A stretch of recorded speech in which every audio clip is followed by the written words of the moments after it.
ಜೀವನದ ವಿಸ್ತಾರವಾದ ವೇದಿಕೆಯ ಮೇಲೆ ಮನುಷ್ಯನ ಕನಸುಗಳು ಗಾಳಿ ಹೊಯ್ದ ಹತ್ತಿಯಂತೆ ಚದುರಾಡುತ್ತವೆ. ಒಂದು ಕ್ಷಣಕ್ಕೆ ಅದು ನಮ್ಮ ಕೈಗೆ ಸಿಕ್ಕಂತೆ ಕಾಣುತ್ತದೆ, ಮತ್ತೊಂದು ಕ್ಷಣಕ್ಕೆ ಮತ್ತೆ ದೂರವಾಗುತ್ತದೆ. ಆ ದುರ್ಬಲ ಕ್ಷಣದಲ್ಲಿ ಮನಸ್ಸು ಕುಗ್ಗಿದಾಗ ಒಳಗಿನ ಧ್ವನಿ ನಿಧಾನವಾಗಿ ಹೇಳುತ್ತದೆ, ಇದು ಅಸಾಧ್ಯ. ಆದರೆ ಈ ಒಂದೇ ಶಬ್ದವೇ ಮಾನವನ ಪಯಣವನ್ನು ಹಿಂದಕ್ಕೆ ಎಳೆಯುವ ಭಾರವಾದ ಕಲ್ಲು. ಯಾಕೆಂದರೆ ಅಸಾಧ್ಯವೆನ್ನುವುದು ಅಜ್ಞಾನಿಯ ಮಾತು, ಜಗತ್ತಿನಾದ್ಯಂತ ಕಾಲದ ನಾದದಲ್ಲಿ ಸತ್ಯವಾಗಿ ಘೋಷಿಸಿಕೊಂಡಿರುವ ವಾಕ್ಯ. ಯಾವುದೇ ಮಹತ್ತರ ಸಾಧನೆಗೂ ಮೊದಲು ಅದರ ದ್ವಾರದಲ್ಲಿ ನಿಂತು ಕಾವಲು ಕಾಯುತ್ತಿದ್ದ ಮಾತೇ ಅಸಾಧ್ಯ. ಪರ್ವತ ಶಿಖರಗಳತ್ತ ಹೋಗುವ ಮಾರ್ಗದಲ್ಲಿ ಗಾಳಿ ಚೀರಿಕೊಂಡು ಕೂಗಿದಂತೆ ನಮ್ಮ ಜೀವನದಲ್ಲಿಯೂ ಈ ಪದ ನಮ್ಮ ಕಿವಿಯಲ್ಲಿ ಗದ್ದಲ ಮಾಡುತ್ತದೆ. ಆದರೆ ಅಲ್ಲಿ ಒಂದು ರೀತಿಯ ಮೋಹವಿದೆ. ಈ ಅಸಾಧ್ಯ ಎನ್ನುವ ಪದವು ನಿಜವಾದ ಅರ್ಥದಲ್ಲಿ ಅಡೆತಡೆ ಅಲ್ಲ, ಅದು ನಮ್ಮ ಮನಸ್ಸಿನ ಬೆಳಕನ್ನು ಪರೀಕ್ಷಿಸುವ ಬಾಗಿಲು. ಯಾರೆಲ್ಲ ಆ ಬಾಗಿಲನ್ನು ದಾಟುತ್ತಾರೆ ಅವರು ಸಾಧನೆಯ ಆಕಾಶದಲ್ಲಿ ನಕ್ಷತ್ರದಂತೆ ಹೊಳೆಯುತ್ತಾರೆ. ಯಾರು ಆ ಬಾಗಿಲಿನ ಮುಂದೆ ನಿಲ್ಲುತ್ತಾರೆ ಅವರು ತಮ್ಮದೇ ನೆರಳಿಗೆ ಸೋಲೊಪ್ಪುತ್ತಾರೆ. ಮಾನವನೊಳಗಿನ ಶಕ್ತಿ ದಿಕ್ಕುಗಳಿಲ್ಲದೆ ಇರುವ ಗಾಳಿ ಹಾಗೆ, ಅದಕ್ಕೆ ದಾರಿ ತೋರಿಸುವುದೇ ಧೈರ್ಯ, ನಂಬಿಕೆ, ದೃಢ ಸಂಕಲ್ಪ. ಆದರೆ ಅಜ್ಞಾನ ಮಾತ್ರ ಆ ಗಾಳಿಗೆ ಗೋಡೆ ಹಾಕುತ್ತದೆ. ಅಜ್ಞಾನ ಎಂದರೆ ಜ್ಞಾನವಿಲ್ಲದಿದ್ದುದಲ್ಲ, ಅಜ್ಞಾನ ಎಂದರೆ ನಾನು ಆಗಲಾರೆ ಎನ್ನುವ ತಪ್ಪು ನಂಬಿಕೆಯ ಬಲವಾದ ಬೇಲಿ. ಜ್ಞಾನಿ ಯಾರು? ಅಡೆತಡೆ ಕಂಡಾಗ ಮಾರ್ಗವನ್ನು ಹುಡುಕುವವನು. ಅಜ್ಞಾನಿ ಯಾರು? ಮಾರ್ಗದ ಅಂಚಿನಲ್ಲಿ ನಿಲ್ಲುವವನು, ಬಿದ್ದ ನೆರಳಿಗೆ ಹೆದರಿ ಹಿಂತಿರುಗುವವನು. ಆದ್ದರಿಂದ ಅಸಾಧ್ಯ ಎನ್ನುವ ಮಾತು ಅಜ್ಞಾನಿಯ ಅಶಕ್ತಿಯಲ್ಲ, ಅವನ ನಂಬಿಕೆಯ ದೌರ್ಬಲ್ಯ. ಸ್ವಲ್ಪ ಆಲೋಚಿಸಿ, ಕಾಮನಬಿಲ್ಲಿನ ಬಣ್ಣಗಳನ್ನು ನೋಡಿದಾಗ ಯಾರಿಗೆ ಸಿಗುವ ಆಶ್ಚರ್ಯ ನಮ್ಮಲ್ಲೆಲ್ಲ ಇದೆ. ಆದರೆ ಮೊದಲ ಮಳೆ ಬಿಲ್ಲನ್ನು ನೋಡುವ ಮೊದಲು ಆಕಾಶದಲ್ಲೇ 7 ಬಣ್ಣಗಳಿವೆ ಎಂದು ಯಾರು ಕಲ್ಪಿಸುತ್ತಿದ್ದರು? ಅಲ್ಲಿ ಪ್ರಕೃತಿ ಏನು ಹೇಳುತ್ತಿದೆ ಎಂದರೆ, ನೀನು ನೋಡುವುದಕ್ಕಿಂತಲೂ ದೊಡ್ಡ ಅದ್ಭುತಗಳು ಅಸ್ತಿತ್ವದಲ್ಲಿವೆ. ಆದರೆ ನಂಬುವವರು ಮಾತ್ರ ಅವನ್ನು ಕಾಣಬಲ್ಲರು. ಜೀವನದಲ್ಲಿ ಅನೇಕ ಬಾರಿ ನಾವು ಎದುರಿಸುವ ಕಷ್ಟಗಳು ಬೆಟ್ಟದಷ್ಟು ದೊಡ್ಡವು ಎಂದು ಕಾಣುವಷ್ಟು ನಮ್ಮೊಳಗಿನ ಸಾಮರ್ಥ್ಯವು ನದಿಯಷ್ಟು ನಿಶ್ಶಬ್ದವಾಗಿರುತ್ತದೆ. ನಾವು ನಮ್ಮನ್ನು ತಾವೇ ಕಡಿಮೆ ಅಂದಾಜಿಸುವುದು ಮಾನವನ ಸಹಜ ಗುಣ. ಆದರೆ ಅದೇ ಸಮಯದಲ್ಲಿ ವೀರನಾಗುವುದು ಮನುಷ್ಯನ ಅತ್ಯುನ್ನತ ಗುಣ. ಅಸಾಧ್ಯವೆನ್ನುತ್ತಿರುವ ಧ್ವನಿ ಬಂದಾಗ ವೀರನ ಹೃದಯದಲ್ಲಿ ಹೊಸ ನಾಡಿ ಬಡಿತ ಶುರುವಾಗುತ್ತದೆ. ನಾನು ಮಾಡುತ್ತೇನೆ, ನಾನು ಮುನ್ನಡೆಯುತ್ತೇನೆ, ನಾನೇ ಬದಲಾವಣೆ. ಇದೇ ನಾಡಿ ಬಡಿತವು ಮನುಷ್ಯನನ್ನು ಹೊಸ ಯುಗದ ದಿಕ್ಕಿಗೆ ಕೊಂಡೊಯ್ಯುತ್ತದೆ. ಅಸಾಧ್ಯ ಎನ್ನುವುದು ಮನುಷ್ಯನನ್ನು ನಿಲ್ಲಿಸುವ ಶಬ್ದವಲ್ಲ, ಅದು ಅವನನ್ನು ಪರೀಕ್ಷಿಸುವ ಶಬ್ದ. ನದಿಕಲ್ಲನ್ನು ಕತ್ತರಿಸುವಾಗ ಅದು ಬಲದಿಂದಲ್ಲ, ನಿರಂತರ ಹರಿದ ನಿರ್ಧಾರತೆಯಿಂದ. ಹೀಗೆಯೇ ಒಬ್ಬ ಮನುಷ್ಯ ತನ್ನ ಗುರಿಯತ್ತ ಹೋಗುವಾಗ ಸಾಧನೆಯನ್ನು ಗಾಳಿಯಲ್ಲಿ ಬರೆದು ಹೋದಂತೆ ಕಾಣುವುದಿಲ್ಲ. ಅವನ ಬದುಕಿನ ಪ್ರತಿಯೊಂದು ಹೆಜ್ಜೆಯೂ ಪರಿಶ್ರಮದ ಮಣ್ಣಿನಿಂದ ಕಟ್ಟಿದ ಕೋಟೆಯಂತೆ ಗಟ್ಟಿಯಾಗಿ ನಿಂತಿರುತ್ತದೆ. ಯಾವುದೋ ದಿನ ಜೀವನದಲ್ಲಿ ದೊಡ್ಡ ಕನಸನ್ನು ಕಂಡವರನ್ನು ಜನರು ನಗುತ್ತಾರೆ, ಇದು ಹೇಗೆ ಸಾಧ್ಯ ಎಂದು. ಆದರೆ ಒಬ್ಬ ಕನಸುಗಾರ ಕೇಳುತ್ತಾನೆಯ, ಬೆಳಗಿನ ಮಂಜು ತನ್ನನ್ನು ತಡೆಯಲು ಶಕ್ತವಾಗದಂತೆ ಕನಸಿನ ಬೆಳಕು ತನ್ನ ದಾರಿಯನ್ನು ತಾನೇ ಹುಡುಕುತ್ತದೆ. ಅಸಾಧ್ಯ ಎನ್ನುವ ನಗೆಯನ್ನು ಮೀರಿಸಿ ಒಂದು ದಿನ ಆ ಕನಸು ನಿಜವಾಗುತ್ತದೆ. ಆಗ ಜಗತ್ತೇ ಮೌನವಾಗುತ್ತದೆ. ಆ ಕಾರಣಕ್ಕೂ ಅಸಾಧ್ಯವೆನ್ನುವುದು ಅಜ್ಞಾನಿಯ ಮಾತು. ಜ್ಞಾನಿ ಮನುಷ್ಯ ಅಸಾಧ್ಯತೆಯನ್ನು ಶತ್ರುವೆಂದು ನೋಡುವುದಿಲ್ಲ, ಅದು ತನ್ನ ಶಕ್ತಿಯ ಪರೀಕ್ಷೆ ಎಂದು ನೋಡುವನು. ಅವನಿಗೆ ಅಸಾಧ್ಯ ಎಂದರೆ ಗುರಿಯ ಗವಾಕ್ಷಿ, ಅವನ ಶ್ರಮಕ್ಕೆ ಇರುವ ಕೊನೆಯ ತಾಳೆ, ಕೊನೆಯ ಬಾಗಿಲು. ಆ ಬಾಗಿಲು ತಟ್ಟಿದಾಗ ಅವನ ಬೆವರಿನ ಗಂಧದಲ್ಲಿ ಸಾಧನೆಯ ಸುವಾಸನೆ ಬಂದು ಸೇರುತ್ತದೆ. ಜ್ಞಾನಿಯ ಹೆಜ್ಜೆಗೆ ದೈವವು ಬೆಂಬಲವಾಗಿ ಬರುತ್ತದೆ, ಏಕೆಂದರೆ ಧೈರ್ಯ ಮತ್ತು ಶ್ರಮವು ದೇವರಿಗೂ ಇಷ್ಟವಾಗುವ ಪವಿತ್ರ ಯಜ್ಞ. ಹೀಗಾಗಿ ಜೀವನದಲ್ಲಿ ಅಸಾಧ್ಯತೆಯನ್ನು ಕಂಡಾಗ ಹೆದರಬೇಡಿ. ಅದು ನಿಮ್ಮ ಗುರಿಯನ್ನು ಮುಚ್ಚಿರುವ ಮೋಡದಂತೆ, ಗಾಳಿ ಬದಲಾದಂತೆ ಸೆರ್ನ ಚುಕ್ಕೆ ಚುಕ್ಕೆ ಬೆಳಕು ನಿಮ್ಮ ಕಣ್ಣಿಗೆ ಬೀಳುತ್ತದೆ. ಅಸಾಧ್ಯತೆಯು ನಿಮ್ಮನ್ನು ನಿಲ್ಲಿಸಬೇಕಲ್ಲ, ನಿಮ್ಮನ್ನು ಜಾಗೃತಗೊಳಿಸಬೇಕಷ್ಟೇ. ಈ ಪ್ರಪಂಚದಲ್ಲಿ ಏನೇನೋ ಅಸಾಧ್ಯವೆಂದು ಹೇಳಲಾಗಿತ್ತು, ಆದರೆ ಮನುಷ್ಯನ ಮನಸ್ಸು ಜ್ವಾಲೆಯಂತೆ ತೀವ್ರವಾದಾಗ ಅದೇ ಅಸಾಧ್ಯತೆ ಅವನ ಕೈಯಲ್ಲೇ ಕರಗಿ ಹೋಗುತ್ತದೆ. ಮರದ ಕಡಿ ಕೂಡ ಬೆಂಕಿಯನ್ನು ಹೊತ್ತರೆ ಬೆಳಕಾಗುತ್ತದೆ. ಮನುಷ್ಯನ ಹೃದಯವು ನಂಬಿಕೆಯನ್ನು ಹೊತ್ತರೆ ಅದ್ಭುತವಾಗುತ್ತದೆ. ನಂಬಿಕೆ ಎಂದರೆ ತಣ್ಣನೆಯ ನೋಟವಲ್ಲ, ಅದು ಮಿಂಚಿನಂತೆ ದಿಕ್ಕು ಬದಲಿಸುವ ಚೈತನ್ಯ. ನಂಬಿಕೆ ಇದ್ದಾಗ ಮನುಷ್ಯ ಏನಾಗುತ್ತಾನೆ ಗೊತ್ತಾ? ಅವನು ಸ್ವಂತ ಬದುಕಿನ ಶಿಲ್ಪಿಯಾಗುತ್ತಾನೆ, ತನ್ನ ವಿಧಿಯ ರಚನೆಗಾರನಾಗುತ್ತಾನೆ. ಜೀವನದ ಪಯಣದಲ್ಲಿ ನಾವು ನಡೆದುಕೊಂಡು ಹೋಗುವ ಪ್ರತಿಯೊಂದು ಹೆಜ್ಜೆಯಲ್ಲೂ ಕಾಣಿಸಿಕೊಳ್ಳುವ ಒಂದು ಅಸ್ಪಷ್ಟ ನೆರಳು, ಅದು ಅಸಾಧ್ಯ ಎನ್ನುವ ಭ್ರಮೆ. ಈ ನೆರಳು ನಮ್ಮ ಹಿಂದೆಯೇ ಬರುತ್ತದೆ, ಮುಂದೆ ಅಡ್ಡ ಬೀಳುತ್ತದೆ, ಕೆಲವೊಮ್ಮೆ ನಮ್ಮ ಮನಸ್ಸಿನ ಗೋಡೆಗಳ ಮೇಲೆ ದೊಡ್ಡ ರೂಪದಲ್ಲಿ ಕಾಣಿಸುತ್ತದೆ.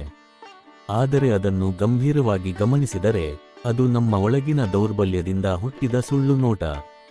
ನಿಜವಾಗಿಯೂ ಬಲವನಾಗುವವನು ಈ ನೆರಳನ್ನು ಕಣ್ಣು ಕುಕ್ಕುವಂತೆ ನೋಡುವ ಬದಲು ತನ್ನೊಳಗಿನ ಬೆಳಕನ್ನು ಹಚ್ಚಿ ಅದರ ಮೇಲೆ ಜ್ಯೋತಿಯನ್ನು ಹರಿಸುವನು.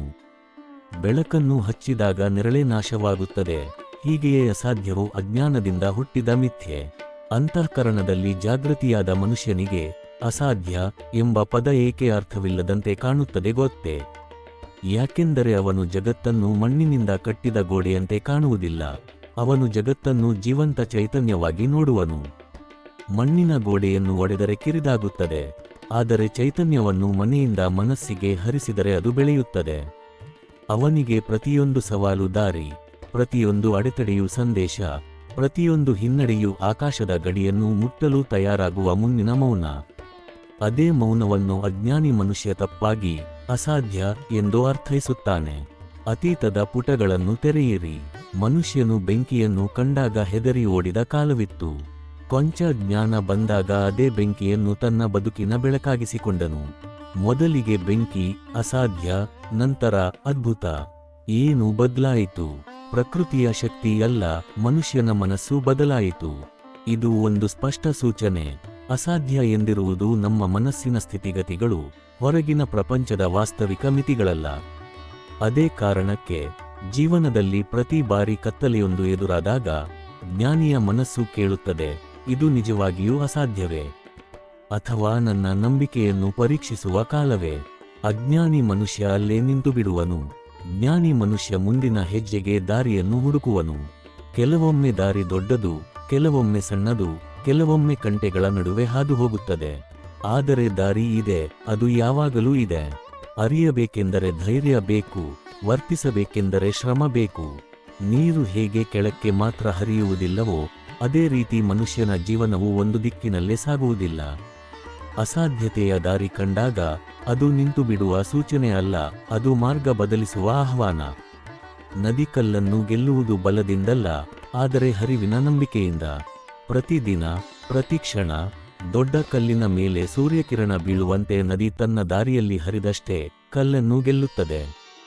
ಹೀಗೆ ನಮ್ಮೊಳಗಿನ ಶ್ರಮದ ನದಿ ಸಹ ಹರಿಯಬೇಕು, ನಿಧಾನವಾಗಿ, ನಿರಂತರವಾಗಿ, ನಿರ್ವಿಘ್ನವಾಗಿ. ಅಸಾಧ್ಯ ಎನ್ನುವ ಪದ ಜೀವನದಲ್ಲಿ ನಿಲ್ಲಿಸುವ ಮಹಾಗೋಡೆ ಎಂಬ ಭ್ರಮೆಯಿದೆ. ಆದರೆ ಅದೊಂದು ಗೋಡೆಯಂತೆ ಕಾಣುವಾಗಲೂ ಅದರ ಹಿಂದೆ ತೆರೆದ ಜಾಗವಿರುತ್ತದೆ. ಬಾಗಿಲನ್ನು ಹುಡುಕುವ ಧೈರ್ಯವಿರುವವನಿಗೆ ಅದು ದೊರೆಯುತ್ತದೆ. ಬಹು ಜನರು ತಮ್ಮ ಬದುಕನ್ನು ಮಿತಿಗಳೊಂದಿಗೆ ಕಟ್ಟಿಕೊಂಡಿದ್ದಾರೆ. ನಾನು ಮಾಡಲಾರೆ, ನನ್ನಿಂದ ಆಗುವುದಿಲ್ಲ, ಇದು ನನ್ನ ಮಟ್ಟಕ್ಕೆ ಅತಿಯಾಗುತ್ತದೆ. ಈ 3 ವಾಕ್ಯಗಳೇ ಅಜ್ಞಾನಿಯ ಬದುಕನ್ನು ನಾಶಗೊಳಿಸುವ ವಿಷ. ಜ್ಞಾನಿ ಮನುಷ್ಯ ಏನು ಮಾಡುತ್ತಾನೆ? ಅವನು ಹೇಳಿಕೊಳ್ಳುತ್ತಾನೆ, ಪ್ರಯತ್ನಿಸುತ್ತೇನೆ, ಕಲಿಯುತ್ತೇನೆ, ನಿನ್ನೆಯಿಂದ ಹೆಚ್ಚು ಚೈತನ್ಯದಿಂದ ಇಂದನ್ನು ಎದುರಿಸುತ್ತೇನೆ. ಜ್ಞಾನಿಯ ಹೃದಯದಲ್ಲಿ ಒಂದು ತತ್ವವಿದೆ. ಸಾಧ್ಯ ಅಸಾಧ್ಯ ಎಂಬ ವ್ಯತ್ಯಾಸ ಹೊರಗಿನ ಜಗತ್ತಿನಲ್ಲಿ ಇಲ್ಲ, ಅದು ಮನಸ್ಸಿನ ಮೇಲೆ ಬಿದ್ದಿರುವ ಮಂಜಿನಲ್ಲಿದೆ. ಮಂಜು ತೂರಿದರೆ ಸೂರ್ಯ ಕಾಣುತ್ತಾನೆ, ಸಂಶಯ ತೂರಿದರೆ ಶಕ್ತಿ ಕಾಣುತ್ತದೆ. ಮನುಷ್ಯನು ಅಸಾಧ್ಯತೆಯನ್ನು ಏಕೆ ಹೆಚ್ಚು ನಂಬುತ್ತಾನೆ ಗೊತ್ತೇ? ಯಾಕೆಂದರೆ ಅವನು ತನ್ನ ಹಿಂದಿನ ಬಿದಿಗಳನ್ನು ಹೆಚ್ಚು ನೆನಪಿಸಿಕೊಳ್ಳುತ್ತಾನೆ. ಯಾವ ಕಾರ್ಯ ಮಾಡಲಿ, ನಾನು ಇದಕ್ಕೆ ಹೋಲುವ ಕೆಲಸದಲ್ಲಿ ಹಿಂದೆ ಸೋತಿದ್ದೇನೆ ಎಂಬ ಚುಪ್ಪು ಧ್ವನಿ ಅವನನ್ನು ಹಿಡಿದುಕೊಳ್ಳುತ್ತದೆ. ಆದರೆ ಆಧಾರವಿಲ್ಲದ ನೆನಪುಗಳನ್ನು ಮನುಷ್ಯ ಗಟ್ಟಿ ಸತ್ಯವಾಗಿ ಕಂಡುಕೊಳ್ಳುವ ತಪ್ಪನ್ನು ಮಾಡುತ್ತಾನೆ. ಮರದ ಬೇರು ಏಕೆ ಆಳಕ್ಕೆ ಹೋಗುತ್ತವೆ? ಮಣ್ಣು ಸಡಿಲವಾಗಿದ್ದರೂ ಏಕೆ ಬಿಡುವುದಿಲ್ಲ? ಯಾಕೆಂದರೆ ಅದರೊಳಗಿನ ಜೀವನಶಕ್ತಿ ಅದನ್ನು ಮೇಲಕ್ಕೆ ಬೆಳೆಯುವಂತೆ ಒತ್ತಾಯಿಸುತ್ತದೆ. ಮನುಷ್ಯನ ಹೃದಯವೂ ಅಂತಹದ್ದೇ. ಗುರಿಯ ಮಣ್ಣಿನೊಳಗೆ ಬೇರುಗಳನ್ನು ಬಿಡುತ್ತಲೇ ಇರಬೇಕು. ಒಮ್ಮೆ ಕಂಡ ಕಷ್ಟದಿಂದ ಗುರಿಯ ಭೂಮಿಯನ್ನು ಬಿಟ್ಟು ಬಿಟ್ಟರೆ ಬೆಳೆ ಬೆಳೆಯುವುದೇ ಹೇಗೆ? ಸತ್ಯವಾಗಿ ನೋಡಿದರೆ ಅಸಾಧ್ಯ ಎನ್ನುವುದು ಕೇವಲ ಪರದೆಯ ಮೇಲೆ ಬರೆದಿರುವ ನೆರಳಿನ ಚಿತ್ರ. ಯಾರಾದರೂ ಅದನ್ನು ನಿಜವೆಂದು ಭಾವಿಸಿದಾಗಷ್ಟೇ ಅದು ಅಡ್ಡಿಯಾಗುತ್ತದೆ. ಚಿತ್ರವೆಂದರೆ ಕಣ್ಣು ಮಿಡಿಸಿದಷ್ಟರಲ್ಲಿ ಬದಲಾಗುವುದು. ಹೀಗೆ ಅಸಾಧ್ಯತೆಯ ಕಲ್ಪನೆಯು ಧೈರ್ಯ ಬಂದ ಕ್ಷಣದಲ್ಲೇ ಕರಗಿ ಹೋಗುತ್ತದೆ. ನಮ್ಮ ಜೀವನದ ಅತ್ಯಂತ ದೊಡ್ಡ ಯುದ್ಧಗಳು ಹೊರಗಿನ ಜಗತ್ತಿನಲ್ಲಲ್ಲ, ಮನಸ್ಸಿನೊಳಗೆ ನಡೆಯುತ್ತವೆ. ಅಲ್ಲಿ ಸಾಗಿ ಹೋಗುವ ಮಹಾಯುದ್ಧವೇ ಸಾಧ್ಯತೆಯ ನಂಬಿಕೆ ಮತ್ತು ಅಸಾಧ್ಯತೆಯ ಭ್ರಮೆ ನಡುವೆ ನಡೆಯುವ ಘೋರದಾಳ. ಒಮ್ಮೆ ನಂಬಿಕೆ ಗೆದ್ದರೆ ಮನುಷ್ಯ ಬದುಕಿನ ಯಾವ ಎತ್ತರಕ್ಕೂ ಏರಬಲ್ಲ. ಒಮ್ಮೆ ಭ್ರಮೆ ಗೆದ್ದರೆ ಅವನು ತನ್ನ ಹೆಜ್ಜೆಯೇ ಭಾರವೆಂದು ಭಾವಿಸುತ್ತಾನೆ. ಜೀವನದ ದಾರಿಗಳು ಅನೇಕರಿಗೆ ಕಷ್ಟಕರವಾಗುತ್ತವೆ, ಆದರೆ ಕಷ್ಟ ಬಂದಾಗಲೇ ಮನುಷ್ಯನು ತನ್ನ ನಿಜವಾದ ಶಕ್ತಿಯನ್ನು ಕಾಣುತ್ತಾನೆ. ಮರದ ಕೊಂಬೆ ಬಿರುಗಾಳಿಯಲ್ಲಿ ತಿರುಗಾಡಿದರೂ ಕಡಿಯದಿರುವುದು ಏಕೆ? ಅದರೊಳಗಿನ ಜೀವಶಕ್ತಿ ಕಷ್ಟಕ್ಕೆ ಬಗ್ಗುವುದಲ್ಲ, ಎದುರಿಸುವುದನ್ನು ಕಲಿಸುತ್ತದೆ. ನಾವು ಇಲ್ಲಿರುವ ಪ್ರತಿಯೊಬ್ಬರೊಳಗೂ ಅಂತಹ ಶಕ್ತಿ ಇದೆ, ನಮ್ಮನ್ನು ಮರಳಿ ಮೇಲಕ್ಕೆ ಎತ್ತುವ ಶಕ್ತಿ. ಮತ್ತೊಂದು ಸತ್ಯ, ಅಸಾಧ್ಯ ಎನ್ನುವುದನ್ನೇ ಹೆಚ್ಚು ಜನರು ನಂಬುತ್ತಾರೆ, ಏಕೆಂದರೆ ಅದು ಸುಲಭ್ಯ. ಸಾಧ್ಯವೆಂದು ನಂಬುವುದು ಕಷ್ಟ, ಅದಕ್ಕೆ ಬಲ ಬೇಕು, ಶ್ರಮ ಬೇಕು, ಹೋರಾಟ ಬೇಕು. ಆದರೆ ಅದೇ ಹೋರಾಟವೇ ಮನುಷ್ಯನನ್ನು ವೀರನನ್ನಾಗಿಸುತ್ತದೆ. ಅಸಾಧ್ಯ ಎನ್ನುವುದು ಒಂದು ಮಿಥ್ಯೆ, ಪ್ರಯತ್ನ ಎನ್ನುವುದು ನಿಜ. ಮಿಥ್ಯೆಯನ್ನು ಬಿಟ್ಟು ನಿಜದ ಮೇಲೆ ನಿಂತಾಗ ಮನುಷ್ಯ ಬದುಕಿನ ಹಗ್ಗವನ್ನು ತಾನೇ ಹಿಡಿದು ಸಾಗಬಲ್ಲ. ಜೀವನದ ಮಹಾನದಿ ಹರಿದು ಬರುವಂತೆಯೇ ಸಮಯ ಎಂಬ ಪ್ರವಾಹವು ನಮ್ಮನ್ನು ನಿತ್ಯ ಹೊಸ ತೀರಗಳಿಗೆ ತಳ್ಳುತ್ತದೆ. ಕೆಲವೊಮ್ಮೆ ಆ ತೀರಗಳು ಹಸಿರು ಹೊಳೆಗಳಂತೆ ಸೊಬಗು ತೋರುತ್ತವೆ, ಮತ್ತೊಮ್ಮೆ ಕಲ್ಲುಕುಚ್ಚೆಗಳಿಂದ ತುಂಬಿದ ಕಾಡಿನಂತೆ ಕಾಣುತ್ತವೆ. ಈ ಎರಡು ತೀರಗಳನ್ನು ದಾಟಬೇಕಾದವರು ನಾವು. ಈ ಪಯಣದಲ್ಲಿ ಅಸಾಧ್ಯ ಎನ್ನುವ ಗುಡುಗು ಮಿಂಚಿನಂತೆ ಕೆಲವು ಬಾರಿ ಕಿವಿಯನ್ನು ಚೂರುತ್ತದೆ. ಆದರೆ ಈ ಗುಡುಗಿಗೆ ಹೆದರಿದರೆ ನಾವಿಂದು ನಿಲ್ಲಬೇಕು, ನಾಳೆ ನಿಲ್ಲಬೇಕು, ಜೀವನವೆಲ್ಲ ನಿಂತೇ ಹೋಗುತ್ತದೆ. ಆದರೆ ಜ್ಞಾನಿಯ ಮನಸ್ಸು ಬದಲಾವಣೆಯನ್ನು ಅರಿತಾಗ ಅವನು ಗುಡುಗನ್ನು ಕೇಳಿದರೂ ಹೆದರನು, ಏಕೆಂದರೆ ಅವನಿಗೆ ಗೊತ್ತಿದೆ, ಗುಡುಗು ನಡೆಯುವುದು ಆಕಾಶದ ಆಟ, ಬೆಳವಣಿಗೆ ನಡೆಯುವುದು ಮನಸ್ಸಿನ ಆಟ. ನಮ್ಮೊಳಗಿನ ಶಕ್ತಿ ಎಷ್ಟು ಅದ್ಭುತವೋ ಅದನ್ನು ನಾವು ಸ್ವಲ್ಪವೂ ಅರಿಯದೆ ಬದುಕುತ್ತೇವೆ. ಜೀವನದ ಮೊದಲ ಹೋರಾಟದಂದೇ ಮಗು ಅತ್ತಾಗ ಅದು ಬದುಕಲು ನಿಶ್ಚಯಿಸಿದ್ದು. ಅದನ್ನು ಅರ್ಥ ಮಾಡಿಕೊಳ್ಳಲಾರದ ಮಗು, ಆದರೆ ಅದರ ಆತ್ಮಶಕ್ತಿಯು ಅದನ್ನು ತಳ್ಳುತ್ತದೆ. ಆದರೆ ಜೀವನದ ಬೆಟ್ಟ ಏರಿದಂತೆ ಮನುಷ್ಯನು ತನ್ನದೇ ಹೆಜ್ಜೆಯ ಮೇಲೆ ಸಂಶಯ ಪಡುವುದನ್ನು ಕಲಿಯುತ್ತಾನೆ. ಹೌದು, ಕಲಿಯುತ್ತಾನೆ. ಸಂಶಯ ಮನುಷ್ಯನ ಸ್ವಭಾವವಲ್ಲ, ಅದು ಅವನಿಗೆ ಸಮಾಜ ಕಲಿಸಿದ ಭಯ. ಆದರೆ ನಂಬಿಕೆ, ಅದು ಮನುಷ್ಯನ ಮೂಲ ಸ್ವಭಾವ. ಆ ನಂಬಿಕೆಯನ್ನು ಯಾರು ಬೆಳೆಸುತ್ತಾರೆ? ಸಾಧ್ಯತೆಯನ್ನು ನಂಬುವವರು, ಅಸಾಧ್ಯತೆಯನ್ನು ಅಲ್ಲ. ಲೋಕದಲ್ಲಿ ಯಾವುದೇ ಮಹತ್ತರ ಕಾರ್ಯ ಯಶಸ್ವಿಯಾಗುವುದಕ್ಕೂ ಮೊದಲು ಅದರ ಎದುರು ಅನೇಕರು ನಿಂತು ಇದು ಆಗುವುದಿಲ್ಲ, ಸಾಧ್ಯವಿಲ್ಲ ಎಂದು ಹೇಳಿದವರೇ ಹೆಚ್ಚರು. ಮನುಷ್ಯನು ಗಾಳಿಯ ಮೇಲೆ ಹಾರುವ ಕಾಲಕ್ಕೆ ಅನೇಕರು ಅದನ್ನು ನಗೆ ಮಾಡಿದರು. ಅವರು ಮಿತಿಗಳ ಗೋಡೆಯೊಳಗೆ ಬದುಕಿ ಅದನ್ನೇ ಸತ್ಯವೆಂದು ಭಾವಿಸಿದರು. ಆದರೆ ಕನಸುಗಾರನಿಗೆ ಮಿತಿಗಳು ಗೋಡೆಯಲ್ಲ, ಅವು ಹಂತಗಳು. ಅಸಾಧ್ಯ ಎನ್ನುವವರಿಗೆ ಕನಸು ಕಾಣುವುದು ಹೊರೆ, ಸಾಧ್ಯ ಎನ್ನುವವರಿಗೆ ಕನಸು ಕಾಣುವುದು ಉಪಾಸನೆ. ಅಜ್ಞಾನಿ ಮನುಷ್ಯ ಏಕೆ ಅಸಾಧ್ಯ ಎನ್ನುವ ಪದವನ್ನು ತಡೆಗೋಡೆಯಂತೆ ಹಿಡುಕೊಂಡಿರುತ್ತಾನೆ? ಅವನು ಜಗತ್ತು ಬದಲಾಗುವುದೇ ಇಲ್ಲವೆಂದು ಭಾವಿಸುತ್ತಾನೆ. ಅವನಿಗೆ ಜಗತ್ತು ಒಂದು ಕಟ್ಟುಪಾಡಿನ ಪುಸ್ತಕದಂತೆ, ಅದರ ಪದಗಳು ಬದಲಾಯುವುದಿಲ್ಲ, ಅದರ ಅರ್ಥ ಬದಲಾಗುವುದಿಲ್ಲ. ಆದರೆ ಜ್ಞಾನಿ ಮನುಷ್ಯ ಜಗತ್ತನ್ನು ಒಂದು ಸರೋವರದಂತೆ ನೋಡುವನು. ಅದರ ನೀರು ಬದಲಾಗುತ್ತದೆ, ಅದರ ಹರಿವು ಬದಲಾಗುತ್ತದೆ, ಬೆಳಕು ಅದರ ಮೇಲೆ ಬೀಳುವ ದಾರಿ ಬದಲಾಗುತ್ತದೆ. ಪ್ರತಿ ಬದಲಾವಣೆಯಲ್ಲೂ ಹೊಸ ಅವಕಾಶವಿದೆ ಎಂದು ಅವನು ನಂಬುತ್ತಾನೆ. ಅಸಾಧ್ಯತೆ ಒಂದು ಆತ್ಮಭ್ರಮೆ, ಅದು ಅಲ್ಲಿ ಸತ್ಯವಾಗಿ ನಿಂತಿಲ್ಲ. ಮನುಷ್ಯನ ಮನಸ್ಸೇ ಅದಕ್ಕೆ ಆಕಾರ ಕೊಟ್ಟು ಬಿಡುತ್ತದೆ. ಯಾವ ಕ್ಷಣದಲ್ಲಿ ಮನಸ್ಸು ಛಾಯೆಗಳಿಗೆ ಜೀವ ಕೊಡುತ್ತದೆ, ಅದೇ ಕ್ಷಣದಲ್ಲಿ ಅಸಾಧ್ಯತೆ ದೊಡ್ಡ ರಾಕ್ಷಸನಂತೆ ಕಾಣುತ್ತದೆ. ಆದರೆ ಅದನ್ನು ಎದುರಿಗೆ ಹೋಗಿ ನೋಡಿದರೆ ಅದು ಕೇವಲ ನಮ್ಮ ಭಯಗಳ ಬಣ್ಣದಿಂದ ಹೆಣೆದ ಬೊಮ್ಮನೆ. ಜೀವನದ ಸತ್ಯ ಅದೆಷ್ಟೋ ಬಾರಿ ನಮಗೆ ಮೌನದಿಂದ ತಿಳಿಯಿಸುತ್ತದೆ. ನೀನು ಪ್ರಯತ್ನಿಸಿ ಬಿಟ್ಟು ಸೋತಿದ್ದೀಯೇ, ಅಥವಾ ಪ್ರಯತ್ನಿಸುವುದಕ್ಕೂ ಮುನ್ನ ನಿಂತಿದ್ದೀಯೇ? ಇದೇ ಪ್ರಶ್ನೆ ಮನುಷ್ಯನನ್ನು ಜ್ಞಾನಿಯನ್ನಾಗಿಸುತ್ತದೆ. ಯಾವುದೇ ಗುರಿಯನ್ನು ತಲುಪುವುದಕ್ಕೆ ಮೊದಲು ಅವನೊಳಗಿನ ಹೋರಾಟ ಅತ್ಯಂತ ಮಹತ್ತರ. ಹೊರಗಿನ ಕಲ್ಲುಗಳು, ಹೊರಗಿನ ಜನ, ಹೊರಗಿನ ಅಡೆತಡೆಯು ಅಷ್ಟೊಂದು ದೊಡ್ಡ ಸಮಸ್ಯೆಯಾಗುವುದಿಲ್ಲ. ನಿಜವಾದ ಸಮಸ್ಯೆ ಮನಸ್ಸಿನಲ್ಲಿರುವ ಬೇಲಿಗಳು. ಅವುಗಳನ್ನು ಒಡೆದರೆ ಮನುಷ್ಯ ಪ್ರಪಂಚದ ಯಾವುದೇ ಬೆಟ್ಟವನ್ನು ಏರಬಲ್ಲ. ಸಾಧನೆ ಅಂದರೆ ಮನುಷ್ಯನ ಗುರಿಯನ್ನೇ ತಲುಪುವುದು ಮಾತ್ರವಲ್ಲ, ಅವನು ತನ್ನ ಒಳಗಿನ ದೌರ್ಬಲ್ಯಗಳನ್ನು ಮಿದುಳಿನಿಂದ ಬೇರುಸಾಗಿ ಕೀಳುವುದು ಸಹ. ಅವನ ಅಶಕ್ತಿಯ ಮರೆಯೊಳಗೆ ಅಡಗಿರುವ ಅಜಾಗರೂಕ ಸ್ವರವನ್ನು ಜಾಗೃತಗೊಳಿಸುವುದು ಸಹ. ಒಬ್ಬ ಮನುಷ್ಯ ತನ್ನೊಳಗಿನ ಅಂಧಕಾರವನ್ನು ಒಡೆದಾಗ ಹೊರಗಿನ ಜಗತ್ತು ತೆರೆದುಕೊಳ್ಳುತ್ತದೆ. ಈಗ ಒಂದು ಆಳವಾದ ಸತ್ಯ: ಸಾಧನೆ ಎನ್ನುವುದು ಗುರಿಯನ್ನು ತಲುಪಿದ ಸಂತೋಷದಲ್ಲಿಲ್ಲ. ಸಾಧನೆ ಎನ್ನುವುದು ಗುರಿಯತ್ತ ನಡೆದ ಹೆಜ್ಜೆಯಲ್ಲಿದೆ. ಹೊರಳಿಕೊಂಡ ಗುರಿ ಹಿಂದೆ ಸರಿಯಬಹುದು, ದಾರಿಯಲ್ಲಿ ಮುಳ್ಳುಗಳು ತುಂಬಬಹುದು. ಆದರೆ ಮನುಷ್ಯ ತನ್ನ ಹೆಜ್ಜೆಯನ್ನು ಮುಂದುವರಿಸಿದರೆ ಪ್ರತಿಯೊಂದು ಹೆಜ್ಜೆಯೂ ಅವನನ್ನು ಹೊಸ ಮನುಷ್ಯನನ್ನಾಗಿಸುತ್ತದೆ. ಈ ಪರಿವರ್ತನೆ ವಿರಳ, ಹಿಡುವಳಿಯವರಿಗೆ ಮಾತ್ರ. ಅಸಾಧ್ಯವೆನ್ನುವವರು ಗುರಿಯನ್ನು ನೋಡುತ್ತಾರೆ, ದಾರಿ ಕಾಣುವುದಿಲ್ಲ. ಸಾಧ್ಯವೆನ್ನುವವರು ದಾರಿಯನ್ನು ನೋಡುವರು, ಏಕೆಂದರೆ ದಾರಿ ಕಾಣುವವನು ಗುರಿಯನ್ನು ನಿರ್ಮಿಸುತ್ತಾನೆ. ಹೆಜ್ಜೆ ಹಾಕದೆ ನಿಲ್ಲುವುದು ಸುಲಭ. ಅದೇ ಕಾರಣಕ್ಕೆ ಅಜ್ಞಾನಿಯ ಜಗತ್ತಿನಲ್ಲಿ ನಿಲ್ಲುವವರೇ ಹೆಚ್ಚಾಗಿದ್ದಾರೆ. ಮುಂದಿಗೆ ಸಾಗುವುದು ಕಷ್ಟ. ಅದಕ್ಕೆ ಕಾರಣ ಧೈರ್ಯ, ದೊಡ್ಡ ದೂಡುವ ಶಕ್ತಿ. ಆದರೆ ಈ ಶಕ್ತಿ ಯಾರೊಳಗಿದೆ ಎಂಬುದನ್ನು ಅರಿಯದ ಮನುಷ್ಯ ಮಾತ್ರ ಅಸಾಧ್ಯ ಎನ್ನುವ ಮಾತಿಗೆ ಕಟ್ಟುಬಿದ್ದವನಾಗುತ್ತಾನೆ. ಒಬ್ಬ ಮನುಷ್ಯ ತನ್ನ ಗುರಿಯತ್ತ ಹೋದಾಗ ಜಗತ್ತು ಅವನನ್ನು ತಡೆಯುವಂತೆಯೇ ಕಾಣುತ್ತದೆ. ಆದರೆ ನಿಜವಾಗಿ ತಡೆಯುವುದು ಜಗತ್ತು ಅಲ್ಲ, ಅವನೊಳಗಿನ ಸಂಶಯ. ಈ ಸಂಶಯವೇ ಅಜ್ಞಾನಿಯ ಮಾತನ್ನು ಉಂಟುಮಾಡುತ್ತದೆ. ಇದು ಅಸಾಧ್ಯ. ಜ್ಞಾನಿಯು ಏನು ಮಾಡುತ್ತಾನೆ? ಅವನು ಸಂಶಯವನ್ನು ಎದುರಿಗೆ ನಿಲ್ಲಿಸಿ ಪ್ರಶ್ನಿಸುವನು, ನೀನು ಯಾರು? ಸಂಶಯ ಮೌನವಾಗುತ್ತದೆ, ನಂಬಿಕೆ ಮಾತಾಡುತ್ತದೆ. ಈ ಜಗತ್ತು ಮನುಷ್ಯನ ನಂಬಿಕೆಗೆ ತಕ್ಕಂತೆ ರೂಪುಗೊಳ್ಳುವ ಅದ್ಭುತ ಸಾಮರ್ಥ್ಯ ಹೊಂದಿದೆ. ಮನಸ್ಸು ಏನು ನಂಬುತ್ತದೋ ಬ್ರಹ್ಮಾಂಡ ಅದಕ್ಕೆ ದಾರಿಗಳನ್ನು ತರುತ್ತದೆ. ಇದು ಮಾತಲ್ಲ, ಇದು ಪ್ರಕೃತಿಯ ನಿರ್ದಿಷ್ಟ ಶಕ್ತಿ. ಪ್ರಕೃತಿ ನಂಬಿಕೆಯನ್ನು ಗೌರವಿಸುತ್ತದೆ, ಅಶಕ್ತಿಯನ್ನು ಅಲ್ಲ. ಅಜ್ಞಾನಿಯು ತನ್ನ ಸೀಮೆಗಳಲ್ಲಿ ಬದುಕಿ ಏಳುವುದಿಲ್ಲ. ಜ್ಞಾನಿಯು ತನ್ನ ಸೀಮೆಗಳನ್ನು ಮೀರಿಬಿಡುತ್ತಾನೆ. ಜ್ಞಾನಿಯ ಮನಸ್ಸು ಕೆಲವೊಮ್ಮೆ ಬೆಂಕಿಯಂತೆ, ಕೆಲವೊಮ್ಮೆ ಜಲದಂತೆ, ಕೆಲವೊಮ್ಮೆ ಮಲ್ಲಿಗೆಯಂತೆ ಮೃದುವಾಗಿರುತ್ತದೆ. ಆದರೆ ಪ್ರತಿಯೊಂದು ರೂಪದಲ್ಲೂ ಅವನು ಮುಂದಕ್ಕೆ ಓಡುತ್ತಾನೆ. ಪ್ರಪಂಚದ ನಿಜವಾದ ವೀರರು ಅಸಾಧ್ಯತೆಯನ್ನು ನಂಬದೆ ಬದುಕಿದವರು. ಅವರು ತಮ್ಮದೇ ದಾರಿಯಲ್ಲಿ ನಡೆದರು. ಅವರನ್ನು ತಡೆಯಲು ಜಗತ್ತು ಪ್ರಯತ್ನಿಸಿತು. ಆದರೆ ಬದುಕಿನ ಹರಿವು ಏನು ಹೇಳುತ್ತದೆ? ಸತ್ಯದ ದಾರಿಗೆ ನಿಂತ ಧೈರ್ಯವಂತನನ್ನು ಯಾವುದೂ ತಡೆದು ನಿಲ್ಲಿಸಲಾರದು. ಅಸಾಧ್ಯ ಎನ್ನುವುದು ಅಜ್ಞಾನಿಯ ಮಾತು, ಯಾಕೆಂದರೆ ಜ್ಞಾನಿಯ ಮನಸ್ಸಿಗೆ ಅಸಾಧ್ಯತೆ ಅಸ್ತಿತ್ವದಲ್ಲೇ ಇಲ್ಲ. ಮಾನವನ ಬದುಕು ಒಂದು ಯಾತ್ರೆ, ಅಂತ್ಯವಿಲ್ಲದ, ಅಂತರ್ಗತ, ಅಸಾಧಾರಣ. ಈ ಯಾತ್ರೆಯ ಮೇಲೆ ನಾವು ಎತ್ತುವ ಪ್ರತಿಯೊಂದು ಹೆಜ್ಜೆಯೂ ನಮ್ಮೊಳಗಿನ ಚೈತನ್ಯವನ್ನು ಪರೀಕ್ಷಿಸುತ್ತದೆ. ಅಡೆತಡೆಗಳು ತೋರುವ ಮಟ್ಟಿಗೆ ಕಠಿಣವಾಗಬಹುದು.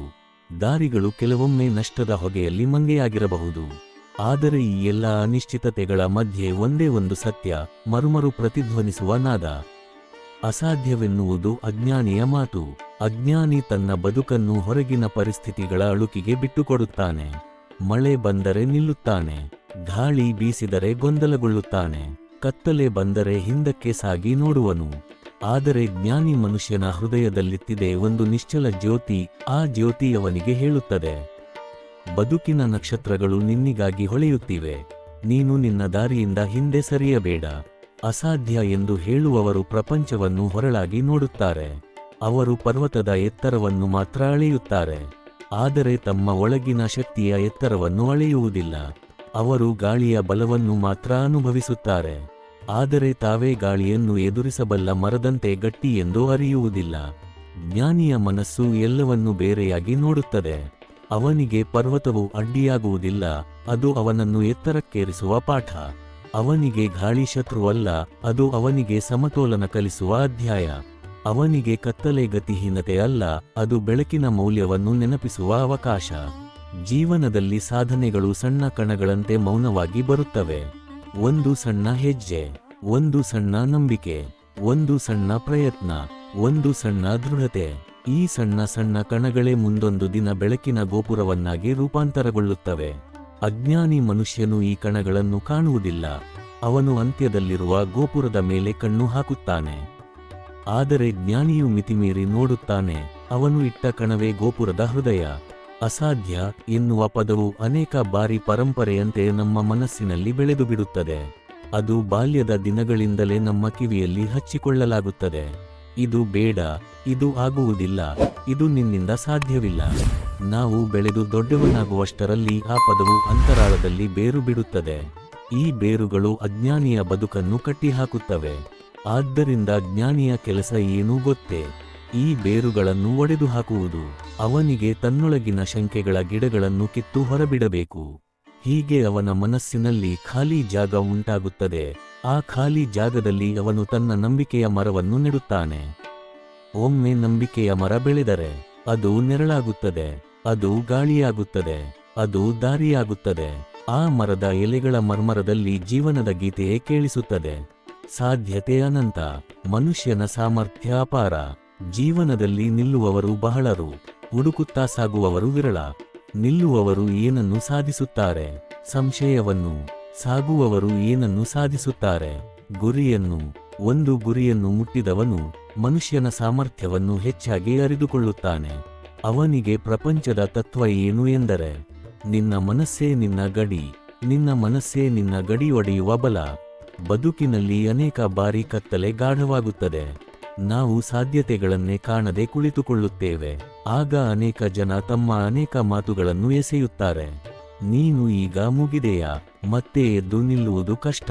ಈಗ ಅದನ್ನು ಮಾಡುವುದು ಅಸಾಧ್ಯ. ಆ ಮಾತುಗಳನ್ನು ಕೇಳಿದಾಗ ಅಜ್ಞಾನಿ ಹೊತ್ತು ಹಾಕುತ್ತಾನೆ. ಆದರೆ ಜ್ಞಾನಿ ಏನು ಮಾಡುತ್ತಾನೆ ಗೊತ್ತೇ? ಅವನು ಕಣ್ಣು ಮುಚ್ಚಿ ತನ್ನೊಳಗಿನ ಜ್ಯೋತಿಯನ್ನು ನೆನಪಿಸಿಕೊಳ್ಳುತ್ತಾನೆ. ಅವನು ಹೃದಯದ ಗಾಢತೆಯಲ್ಲಿ ಕೇಳಿಕೊಳ್ಳುತ್ತಾನೆ, ನನ್ನೊಳಗಿನ ದಾರಿಯೇನು? ಅಲ್ಲಿ ಅವನಿಗೆ ಒಂದು ಮೌನವಾದ ಉತ್ತರ ದೊರೆಯುತ್ತದೆ. ಮುಂದೆ ಹೋಗು, ಬೇಗ ಹೋಗಬೇಕಿಲ್ಲ, ಸರಿಯಾದ ದಿಕ್ಕಿನಲ್ಲಿ ಹೆಜ್ಜೆ ಹಾಕು. ಸಾಗುವವನು ದಾರಿಯನ್ನು ಕಾಣುತ್ತಾನೆ, ನಿಲ್ಲುವವನು ದಾರಿಯನ್ನು ಕಾಣುವುದಿಲ್ಲ. ದಾಯಿಯಾತೆ ಎಂದರೆ ತ್ವರಿತವಾಗಿ ಓಡುವ ಶಕ್ತಿ ಅಲ್ಲ, ನಿಧಾನವಾಗಿ ನಡೆದರೂ ನಿಲ್ಲದ ಶಕ್ತಿ. ಈ ಶಕ್ತಿಯೇ ಜ್ಞಾನಿಯ ದೇಹದಲ್ಲಿ ಹೃದಯ ಬಡಿತವಾಗಿರುತ್ತದೆ. ಪ್ರಕೃತಿ ನಮಗೆ ಏನು ಕಲಿಸುತ್ತದೆ? ಸರಿಯಾದ ಸಮಯದಲ್ಲಿ ಹೂವು ಅರಳುತ್ತದೆ, ಸರಿಯಾದ ಕಾಲದಲ್ಲಿ ಮಳೆ ಸುರಿಯುತ್ತದೆ. ಸಮಯ ಬಂದಾಗ ನದಿ ತನ್ನ ಹರಿವನ್ನು ಬದಲಿಸಿಕೊಳ್ಳುತ್ತದೆ. ಮಣ್ಣು ತನ್ನಲ್ಲಿರುವ ಬೀಜವನ್ನು ಸರಿಯಾದ ಬೆಳಕಿಗೆ ಚಿಗುರುವಂತೆ ಮಾಡುವುದಕ್ಕೆ ಕಾಯುತ್ತದೆ. ಇವುಗಳಲ್ಲೇ ನಾವು ಕಾಣಬೇಕಾದ ಪಾಠ: ಸಹನೆ, ನಂಬಿಕೆ ಮತ್ತು ನಿರಂತರತೆ. ಅಸಾಧ್ಯವೆನ್ನುವುದಕ್ಕೆ ಈ ಮೂರು ಗುಣಗಳು ದೂರ, ಸಾಧ್ಯವೆನ್ನುವುದಕ್ಕೆ ಈ ಮೂರು ಗುಣಗಳೇ ಮೂಲ. ಯಾವಾಗ ಮನುಷ್ಯ ತನ್ನ ಗುರಿಯನ್ನು ಸಾಧಿಸಲು ನಿರಂತರವಾಗಿ ಪ್ರಯತ್ನಿಸುತ್ತಾನೋ, ಕ್ಷಣ ಕ್ಷಣಕ್ಕೂ ಜೀವನ ತನ್ನ ಬಾಗಿಲುಗಳನ್ನು ಅವನಿಗೆ ತೆರೆದಿಡುತ್ತದೆ. ಪ್ರಕೃತಿಯ ನಿಯಮವೇ.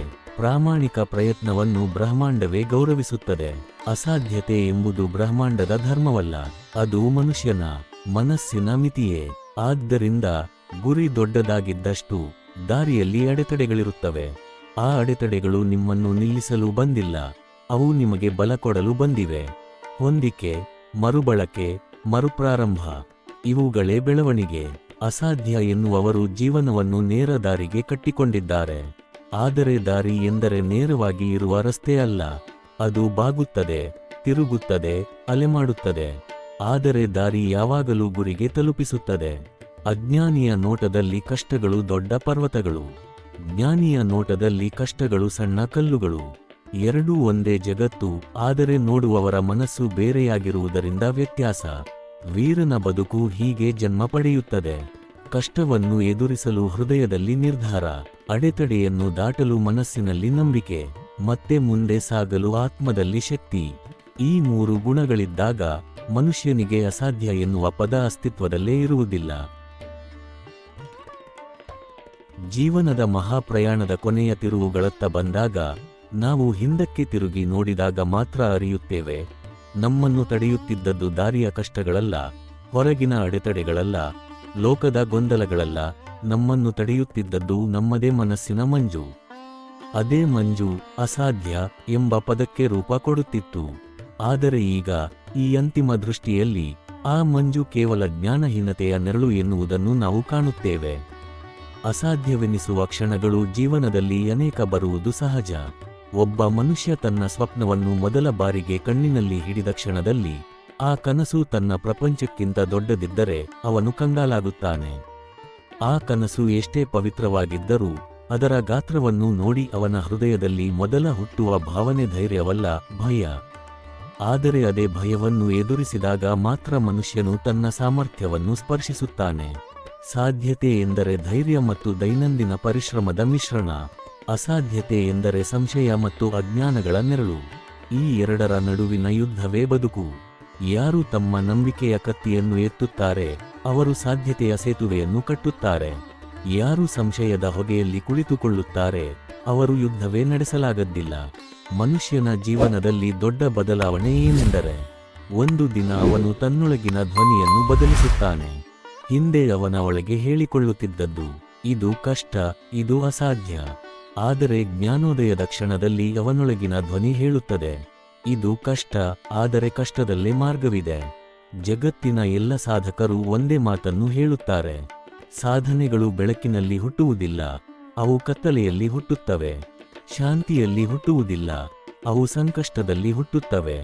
ಬಡಿತಗಳಲ್ಲಿ, ಗಾಯಗಳಲ್ಲಿ, ಒಂಟಿತನದಲ್ಲಿ, ಸಂಶಯದಲ್ಲಿ. ಅವನೇ ಅವನನ್ನು ಕಟ್ಟುತ್ತದೆ. ಸಮುದ್ರದ ಅಲೆ ದೊಡ್ಡದಾಗಿದಂತೆ ಅದನ್ನು ಎದುರಿಸುವ ಧೈರ್ಯ ಸಹ ದೊಡ್ಡದಾಗಬೇಕು. ನಾವೆಲ್ಲ ನಮ್ಮ ಬದುಕಿನಲ್ಲಿ ಅನೇಕ ಬಾರಿ ದೊಡ್ಡ ಅಲೆಗಳನ್ನು ಎದುರಿಸುತ್ತೇವೆ. ಆರೋಗ್ಯದ ಅಲೆ, ಹಣದ ಅಲೆ, ತಪ್ಪುಗಳ ಅಲೆ, ಸಂಬಂಧಗಳ ಅಲೆ, ಮತ್ತೆ ಇದು ಆಗುವುದಿಲ್ಲ ಎನ್ನುವ ಅಲೆಯೇ ದೊಡ್ಡದು. ಆದರೆ ಅಲೆ ದೊಡ್ಡದಾದಷ್ಟು ಸಾಗರದ ಆಳವು ದೊಡ್ಡದು. ಮನುಷ್ಯನೊಳಗಿನ ಶಕ್ತಿಯೂ ಕೂಡ ಹಾಗೆ, ಅಲೆಗಳನ್ನು ಮೀರುವಷ್ಟು ದೊಡ್ಡದು. ಆದರೆ ಅವನು ತನ್ನನ್ನು ಅಂದಾಜಿಸುವುದು ತೀರದ ಮಟ್ಟಿಗೆ ಮಾತ್ರ. ಜ್ಞಾನಿಯಾಗುವುದೆಂದರೆ ತನ್ನದೇ ಆಳವನ್ನು ಅರಿಯುವುದು, ತನ್ನೊಳಗಿನ ಸಾಮರ್ಥ್ಯವನ್ನು ಮೌನದಲ್ಲಿ ಕೇಳುವುದು. ಸಾಧನೆಗಳು ಬಂದಾಗ ಹಿಗ್ಗುವುದು ಅಲ್ಲ, ಸಾಧನೆಗಳು ಬರದಾಗ ಕುಗ್ಗದಿರುವುದು.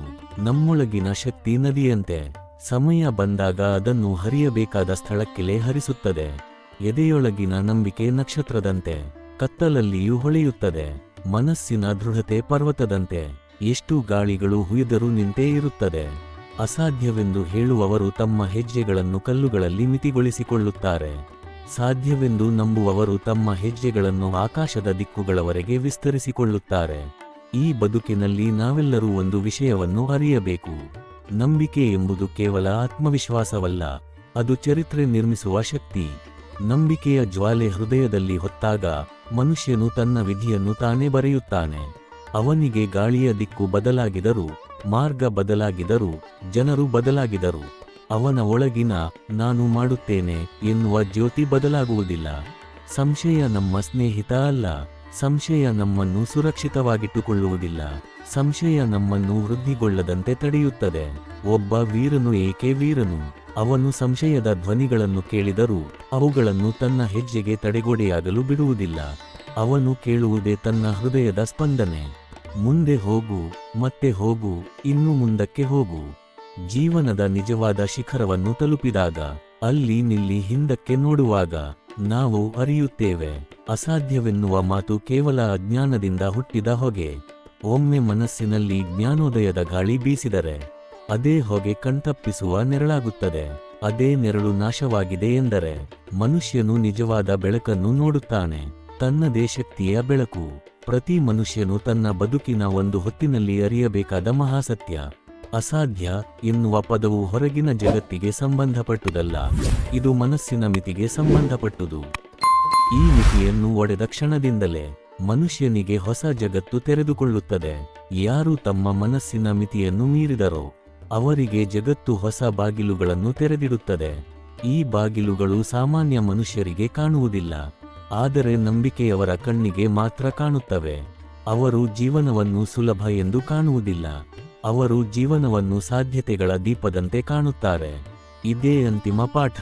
ಪ್ರಯತ್ನಿಸಿ, ಮಹಿಳಿಸಿ, ಮುಂದುವರಿಯಿರಿ.